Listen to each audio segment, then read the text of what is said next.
Hello नमस्कार, कसे आहेत सर्व. तर उद्या सुट्टी आहे त्यामुळे मला मावशीकडे जायचं होतं, थोडं काम होतं. कारण की ऋतू पण तिकडेच होती तर तिला आणायला जायचं होतं.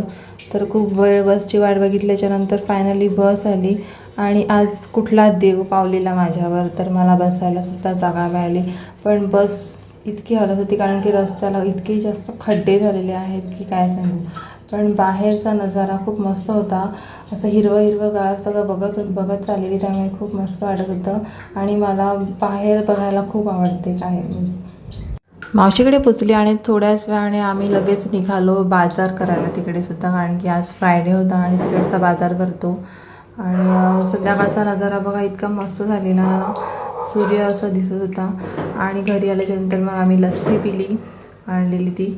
आणि मावशीने ना एक ऑइल बनवलेलं आहे, ॲक्च्युली पाणी बनवलेलं आहे आणि ते मी ऑइलमध्ये मिक्स करून केसांना मग लावलं. आणि असा होता माझा दिवस.